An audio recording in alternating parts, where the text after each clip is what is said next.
We have a brand new episode of the Broad and Forever podcast. I'm your host, Seamus Clancy, Deputy Sports Editor of PhillyVoice.com. I am joined not only by my co-host, Zoe. Zoe, how you doing? Good, but bro. a special guest tonight. We're recording Wednesday night's halftime of the Sixers-Cavaliers game in Cleveland. We have Jim Anderson.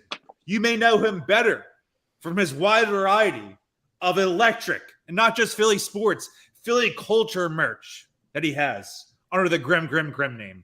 Jim, we spoke last fall during the World Series for an article about your Phillies merch for PhillyVoice.com. First time here on the pod with me and Zoe. Thank you for joining us. Yeah, thanks for having me, guys. Yeah, man. The shirts I have from you right now, I wrote down a few of my favorites. I perused the website before coming on. I have the one that is from last year's NLCS, where the Phillies beat the San Diego Padres, is the fanatic killing the San Diego chicken and turning him into a chicken cheesesteak. That's a great one. I have the most recent one you did for the Eagles Super Bowl run. And I don't have this, but I saw it on there. This is the first time I saw it was the beheading of the Columbus statue in South Philadelphia, which as a South Philadelphia native, definitely had some feelings on that for sure. It's something that I would wear like around the house. I wouldn't wear it if I was going back home to South Philly and hanging out there or anything like that. But if you were going to Palladium, you wouldn't wear it. It's not my Chickies and Pete shirt, but I could wear it to get a coffee up here for sure. That's funny. So we have, just to plug your social handles on Twitter. We could talk a little bit about it. You've had to make some new accounts recently. A lot of bullshit going on. Yeah. Oh, damn. Yeah. On Twitter, we have GRIMGRIMGRIM. That's 3 times. All caps on the Caps Matters on Twitter. And then PHL at the end for, obviously, Philadelphia. And then on Instagram, it is GRIMGRIMGRIM. Again, 2 on 5. So go on there. Follow. New designs are coming up all the time. What's the most recent design? Was it that tie-dye Phillies Mets? That's an old one. That's an old one. Okay. I've been posting old designs on new Instagram account because, as you know, I got booted off of it because of the Eagles. I made a second backup. I think when I saw not when I saw you, but at the last pop-up I did at Grindcore House, that backup account also got booted as I was at the event. I couldn't tell anybody I was there, so I was like, oh, I guess I'll make a Twitter. So then I started using Twitter. So it was just it was crazy. It was one account got knocked, then the second one got knocked. This new one is kind of like a slow burn. I'm hoping I don't get knocked again. But I got to do things a little differently this time. You were on double secret probation. Yeah. Yeah, they really got me. I was joking with people saying it was the meta secret police was coming for me. But it kind of is, though, for real. They really screwed me over, kicking me off completely. I tried to fight it. I just said, hey, look, I never really got any warnings. I got one big blanket email. It came on Wednesday morning. I put my glasses on. I was like, oh shit, what is this? And I opened it up. And it was Instagram's removed your content. I was like, oh, you gotta be kidding me. Right. And then I was like, all right, I can still access the account. So I was like, okay, I'm just going to start deleting shit. I started deleting stuff, and then maybe 2 or 3 days later, they just totally knocked me off. So I was like, what am I going to do? So I made the backup. I got too many followers at once. They thought I was a bot. Then they kicked me off again. So I was too popular. You gotta be kidding me. And that was right during the Super Bowl, which was nice because I got all the followers back, but then I lost them all immediately. And then they kicked me off again. I was like, all right, this is it. Third time, and I'm done. So that probably had to coincide with the Eagles being in the Super Bowl and all the attention that gets on the merchandising at that time. I remember, when I was younger, I know people still do it, but I don't order jerseys from China, but that was or online jerseys, the fake jerseys, whatever. But they always said the worst time to have something like that shipped from overseas is the week of the Super Bowl. Mm-hmm. So at the time where the best possible time for you to get your shit out there, that's when I bought one of your shirts. Yeah. Is a time where they're going to be most heightened on this shit. So what do you think it's because you have like if you have the word Eagles on there, just to give our listeners an insider to like the licensing vibes, is that enough? Is it because you have like an eagle on there? Like how the fuck do you trademark like a word that's a generic word, right? It's not like Yeah, I don't know. yeah. Like sorry, not to cut you off. I got No. on my shirt it said Philadelphia Eagles, but Right. it's so different that it doesn't look. If you saw my shirt and you looked at an actual Eagles shirt, you're not confusing the two. There's no way. Yeah. You know what I'm saying? So yeah, I mean, like I didn't use any of their logos. I didn't use anything, and they still kicked me for just using the two words Philadelphia Eagles, Wow. which is crazy because other people too, other artists got kicked too. Yeah. Like my buddy Boozy, Broad Street Boozy, he got kicked off. Heavy Slime got kicked off. Yep. There's a couple other people that all got kicked off, and different people, they use different combinations of Eagles or Philadelphia Eagles. Like I use it's a Philly thing before it was even trademarked, and I think that probably got me in trouble too. So I don't really know. And the thing was too is that like I said, like a lot of the shit that I make, it's like it's kind of teetering on like IP infringement, not IP infringement, but Yeah. it's more of like a parody of it. You know what I'm saying? So it's like like if this was to go to court, I don't know. They're gonna look at it and be like, hey, look, like this is stupid. Let's just forget about it. You know what I'm saying? Like at least I hope so. Anyways. Right. It's just I feel like a lot of people, like especially like when I started talking to you during the Phillies, that was such a different time. It's almost like they didn't really give a shit. They just knew it was happening. They didn't really care. The city was electric. It was fun. Like there was no issues. And then all of a sudden the Eagles just want to kick everybody off off the internet. I don't think it was the actual Eagles though. I'm pretty sure it came directly from the NFL. Yeah. There was a difference. So I'm not too familiar with the licensing between the two, but I feel like from at least my understanding, it might be different than the MLB and the Phillies. I'm not 100% sure.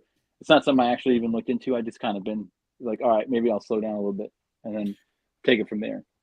You have such a unique style that there's no way in hell, and I guess a lot of your things are hell related, so I guess that makes sense right there, that anyone could construe something you made as something that would be an officially licensed piece of merchandise for the team.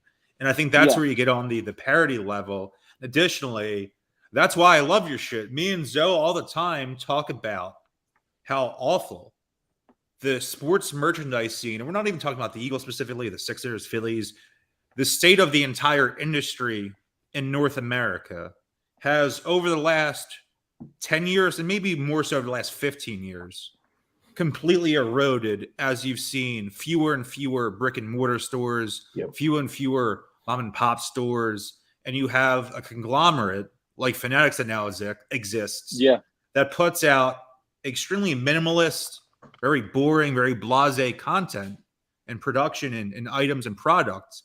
And I'm a big vintage thrifter, eBay guy looking at vintage Phillies, Sixers, Eagles stuff. If you looked at it, any Eagles or Phillies t-shirt from the 90s, you just type in eBay, vintage Philadelphia Eagles shirt, vintage Philadelphia Phillies shirt. I do it all the time.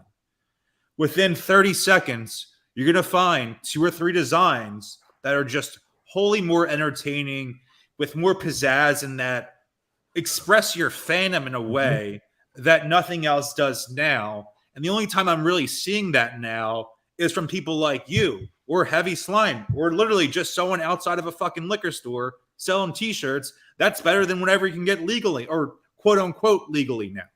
The best shirt I got during this whole Eagles playoff run, I shit you not, was in front of a gas station 6 blocks from our house. That's awesome. I mean, we like Shaman will tell you, man. Like, we went to a local retailer, who remain nameless, and the first thing we did was check out their NFC champion t-shirts, and you can tell they made the shirt the night before and just said, "Fuck it, let's get it printed." Like there is so much concern put toward getting the quantity out. And there's no thought put into quality. But the crazy thing is about that is they still don't have enough quantity. If you're gonna focus on quantity, at least print a ton. Like they can't even get that right. It's just shitty all around now. The jersey debacle when I was in I don't know if you saw, Jim. I went out to the Super Bowl for a few days of reporting. During the week, the Super Bowl was back in Philly for the game. And I'm always in tune to, the minutia of sports besides just the on-field stuff. Like I'm doing a pod right now about the merchandise scene. I love jerseys. I love all that type of shit. I like when fans get really up in arms around things that are ultimately trivial compared to the game itself. Yep. Yeah. Everyone freaking out. They can't just find a green Eagles jersey with the Super Bowl logo. Yeah, Holy Grail type shit this week. Yeah. I go out there. I go to the official store at the Super Bowl. They don't sell a single green Eagles jersey there. The color they're wearing at the game. They have these generic gray jerseys. Look like the ones that you would just, if you had a blank team in Madden, the one that they give you before you actually start making the designs. That's what it looked like. And I wrote a whole story about it. Did pretty well traffic-wise. It was some of the only like real on-scene reporting because I'm out in Arizona and on whatever time there, and I'm like, oh shit, the Rally House in Cherry Hill is closing right now. I gotta call them and get all this notes down and all this stuff. And it was just disheartening because the comparison you made of the Philly scene, where it seemed like the MLB didn't really give a shit then, which is great, the way it should be. I don't even know if we can view this it should be viewed as a competitor to you because of how different the type of items are. Like, how would you describe the style and your imagery that you create on your products? I take I don't know. I think it's kind of funny. Just like the goofiest looking like satanic shit because I think it's funny. Yeah, it's just like kind of what it is. I think it's funny when you get like for example, I have a gritty jersey I made, and it's like got a guillotine on it, and it's like nothing funny to me. It's like a sports fan wearing a guillotine. I don't know why it is. It's just funny to me. Have you ever tried to wear that to a Flyers game? I haven't personally, but I know people have. I got pictures of them wearing it to the game and stuff like that. People like walk up and like, oh, like where do you get it? Those jerseys are like I get them from this place in like Alabama, and they kind of take forever, but they're like legit hockey jerseys that I made.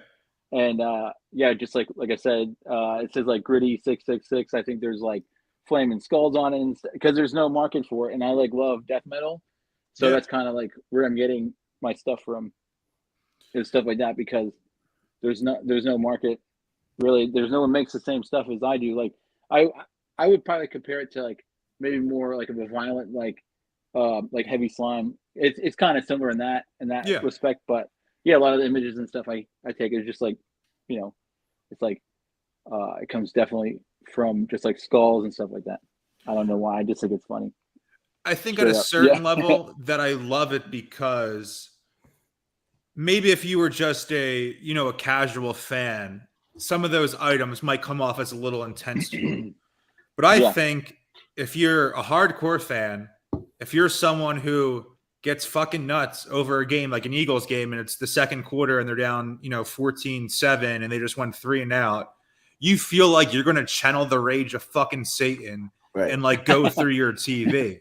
And the same thing is true for, most Sixers games for Sixers fans where they're, dropping a big lead or they're trying to come back or the comeback ends up being futile or just, the state of the Flyers in general.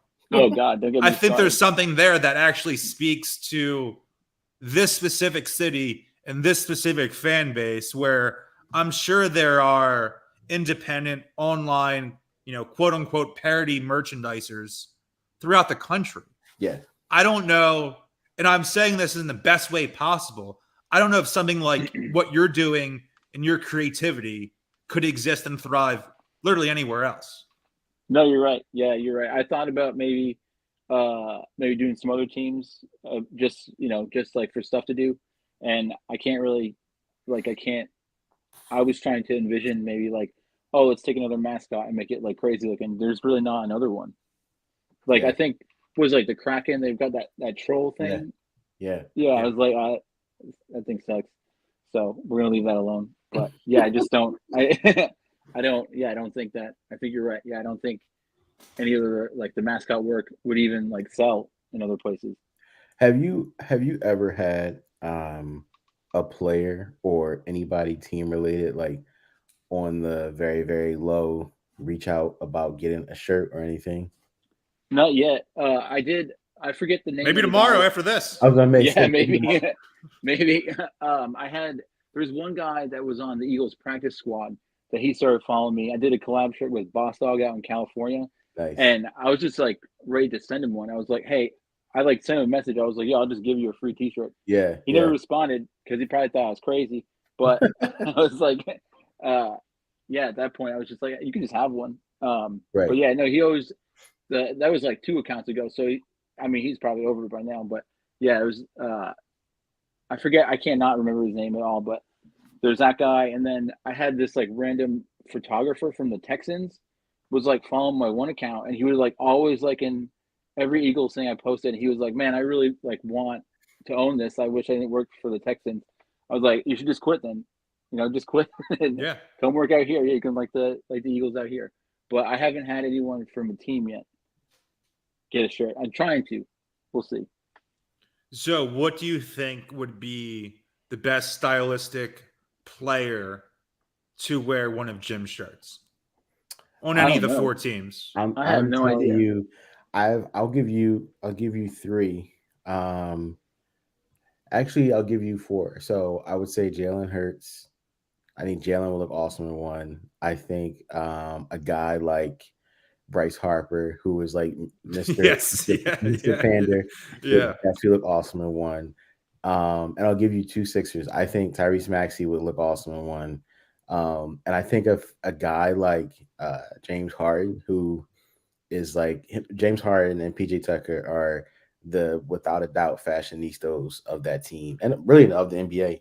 I think either one of them, with how like your style is so niche that it is boutique type, they need like he can't be like, yo, go find me a Grim Grim Grim shirt online. Like they have to go to you directly. Like someone has to come to you and say, yo, Harden saw one of your shirts at the game. Like, can you get me an XL by tonight type stuff? So I think that like the exclusivity of it is what would make them extremely appealing to guys like that, because that's like what they live for.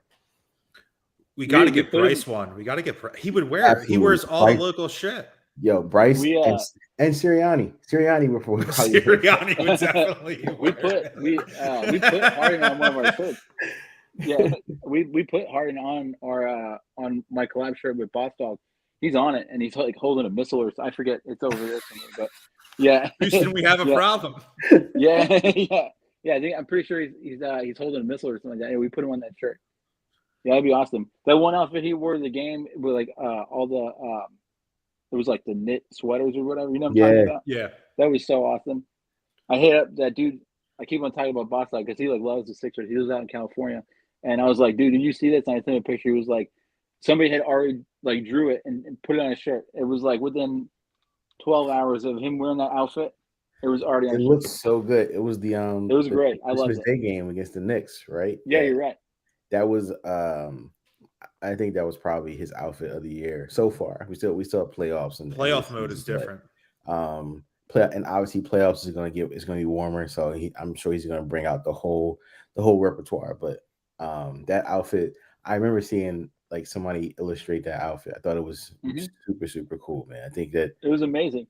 That's the other part of it too, right? It's like, these corporations, they have, it's almost like how you get mad at how like I used to get mad at like the Nike and the Adidas, like so many other people on a more granular level are doing so much better with so less, and they for some reason can't crack the ceiling because these guys just can't see it. Like these people don't go and they don't source talent anymore. They just find whoever's easier and say, like, can you make me a Eastern Conference Finals t-shirt in the next 6 hours? And it's like, well, do you want it to last, or like do you want something that's going to fall apart at the seams in 5 minutes? Like, I just think that's the nature, that's the beast that we're in right now.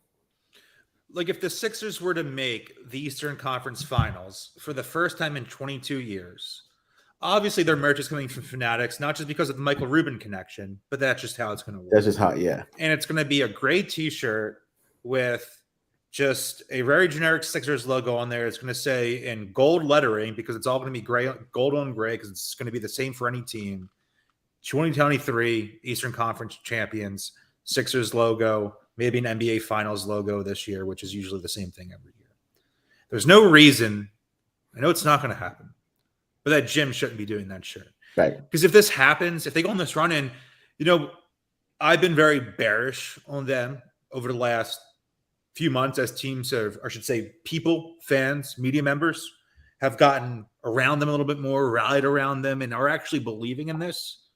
And I think as we're seeing the MVP tide turn to Embiid more and more, I'm now believing more and more that this team might not just be second round fodder. Like I just always have them imprinted like that in my mind. And we talked about it a couple of weeks ago. I feel like a cuck for just saying I would die just to see them in the Eastern Conference Finals. Right? Yeah. It's almost like not even the finals, just the third round. Just That's the insane. third round, right.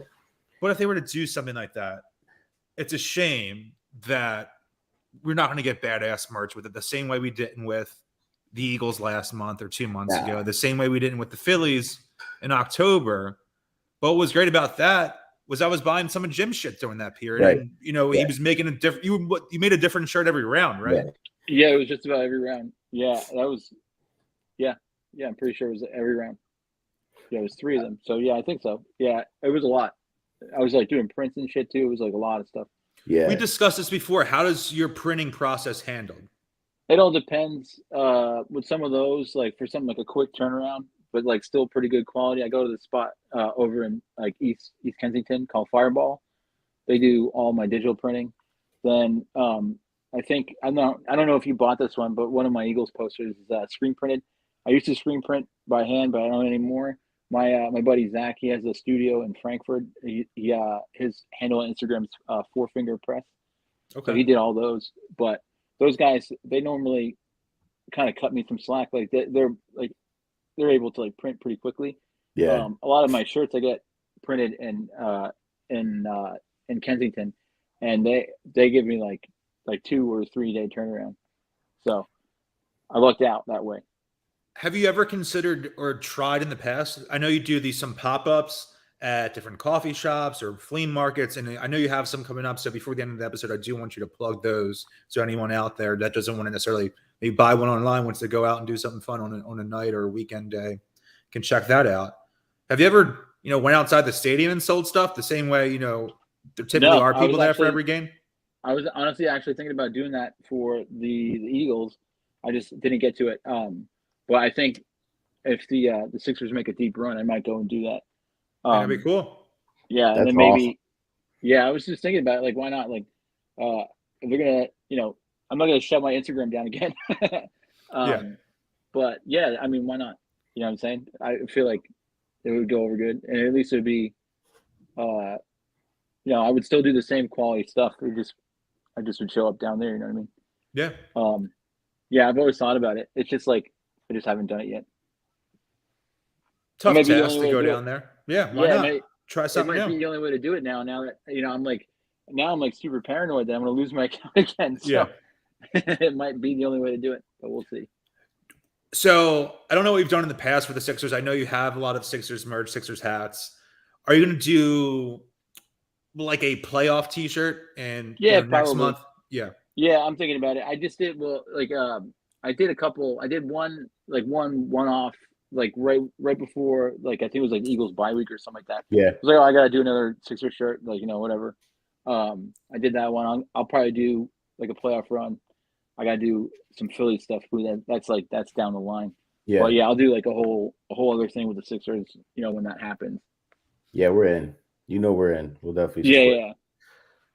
Yeah. If you're ended up going down there, let us know because maybe I could end up. Featuring that on Philly Voice or our social tenors brought in forever. Me and Zoe's there. Yeah. Are you planning on doing anything to kick off Philly season? I'll be at the Phillies home opener on April 6th. Yeah, I was thinking about it. I was trying to get some PTO for like the actual opening day, but I have a bunch of markets like right around when it's opening day for the Phillies. So I don't know if I'm going to be able to pull it off, but I'm trying to do like a pop up. I think.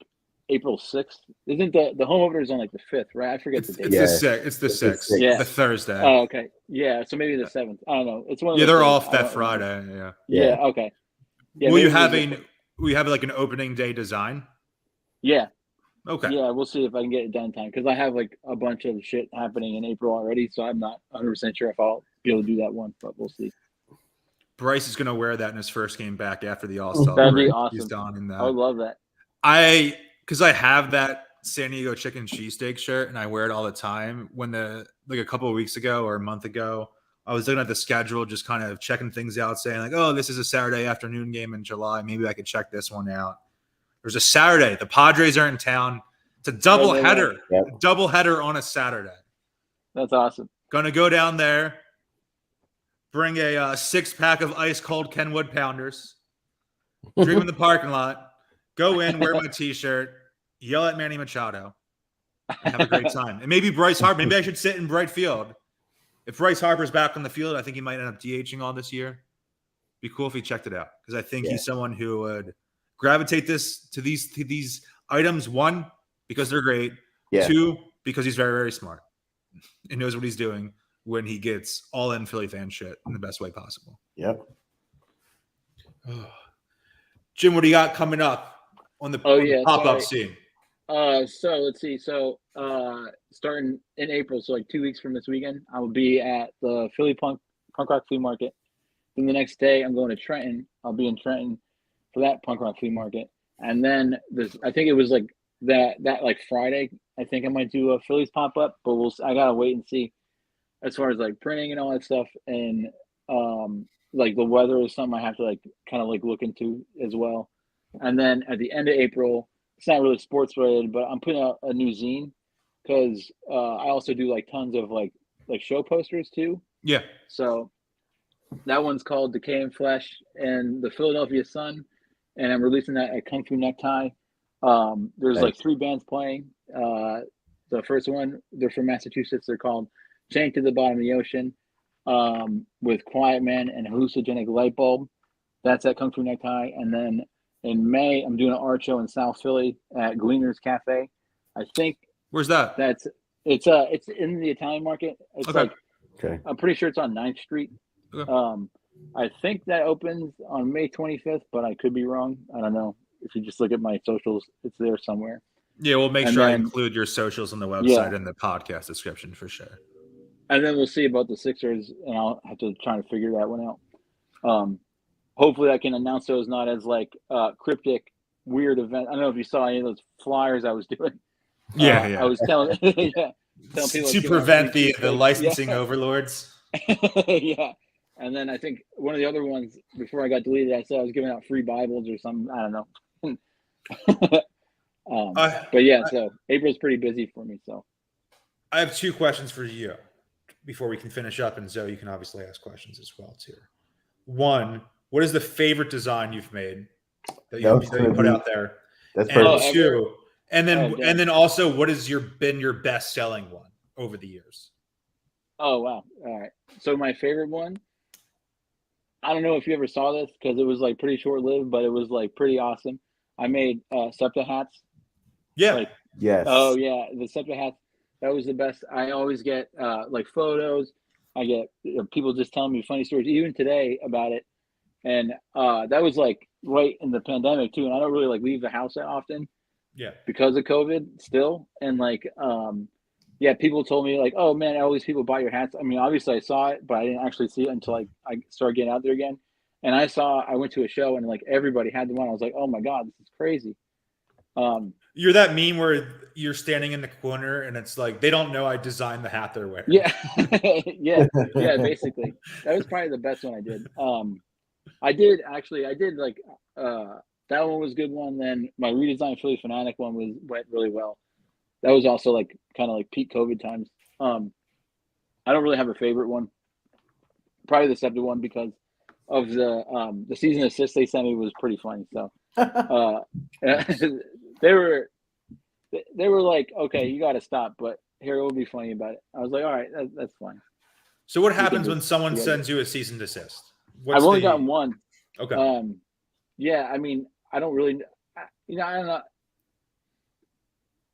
Hold on a second. I got to try and think. Like, when they first got in touch with me, I thought someone was just, like, fucking with me because I get, like, weird messages all the time. Like, I'm sure. Through my store. I just don't even really, like, read a lot of them because They're just like nothing. It's like some dude one time sent me a message. He was like the Eagles suck, and it was like 25 of them. I was like, okay, this is stupid. I'm just not gonna read it. But I'm not the Eagles, pal. yeah, yeah. I was like, I'm not reading this shit, dude. Like whatever. And then like the Scepter one, I thought someone was just messing with me, and then they sent like one or two, and then they sent me another one, and they sent me like an actual letter. I was like, all right, maybe this is serious. I don't know, but like the final one was like, okay, look, if you don't take this down, we're gonna sue you. I was like, all right, like, fair enough. Yeah, yeah. It was good while it lasted. It had a nice like I think it was like a month run, and then I just called it. I was like, okay, we're gonna take it down. I never got anything in the mail, so that's good. But I didn't even get like a cease and desist for the Eagle stuff, so I don't know. We'll see. It's still there. You can find it. I never took it down. It's just not on Instagram anymore. I don't really care. Yeah. Yeah. So could you see yourself wearing a Sixers shirt from Jim like what on the parade?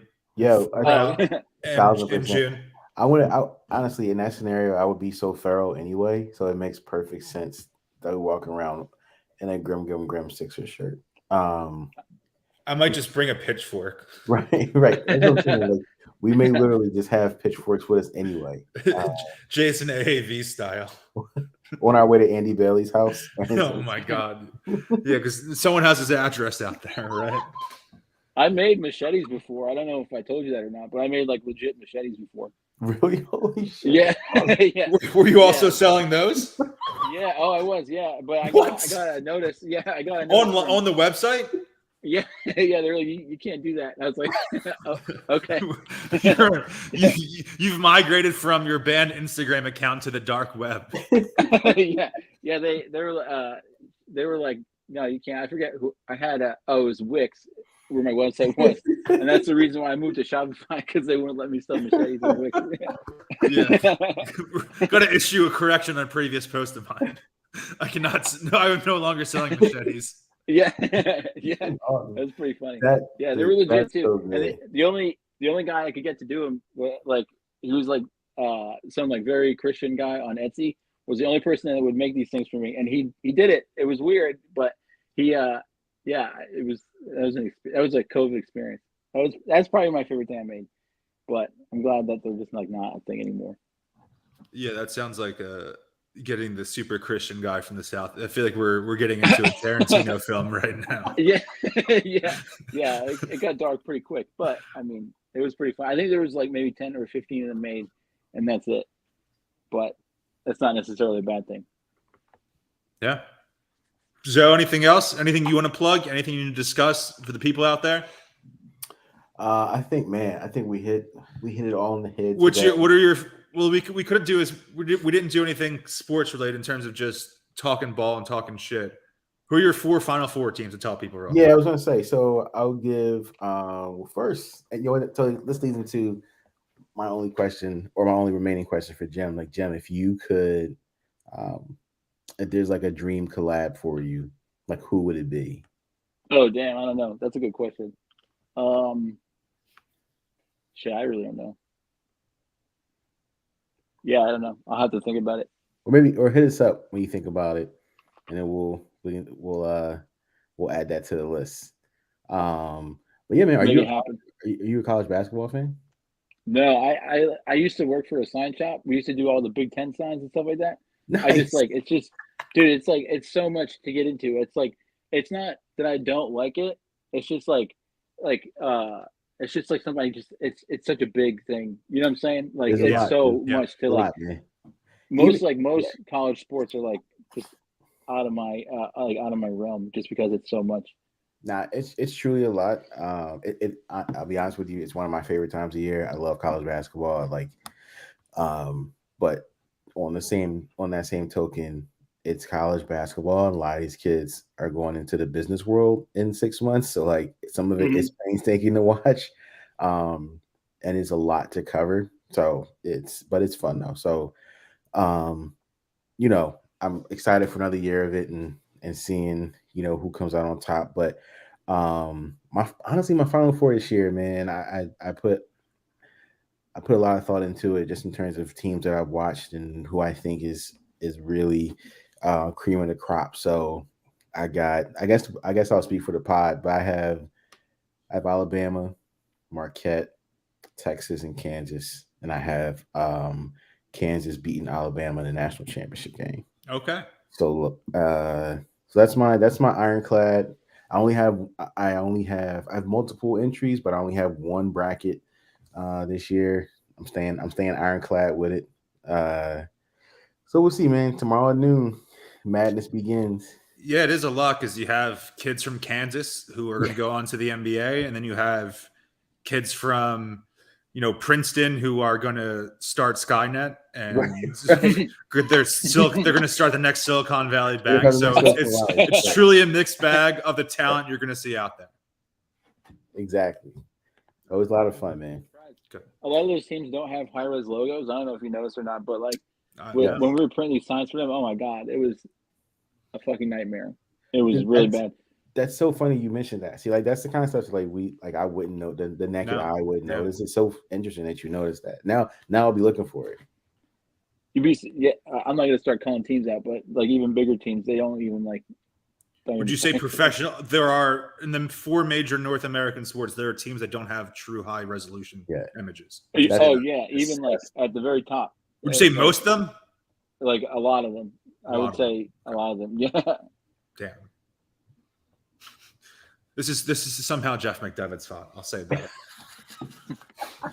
All right. On that note, so Jim, I will wrap up with plug some stuff from you. We have Twitter, GRIMGRIMGRIM PHL on Twitter for now. Instagram, GRIMGRIMGRIM215, and the website is just GRIMGRIMGRIM.com. Tons of shirts, tons of hats. I like the new. I am binging Sopranos for the first time. I am in the final season. Awesome. So I saw that you had the Settarelli's Gabagool hat. Caught my eye. Really good timing. So there's not just sports stuff here. There's a lot of culture stuff here. And it can be from Philadelphia. It can be in general. It just, I don't know, just speaks to me. And as I said before, I think it speaks to the id inside Philadelphia. So I love that. And guys, thank you, Zoe. We'll talk soon. We can talk ball next week. Talk ball after the opening of the tourney. We'll talk about Sixers. We'll talk about Miles Sanders no longer being on the Eagles. And Jim, thank you so much for your time. Zoe and I both really, really appreciate it. You were awesome. I love your shit. Man. Keep making good shit. Thanks for having me on. Of course, man. Good luck with everything. We appreciate you. You have our full support. So whenever we can help, man, let us know. Right on. Thank you so much.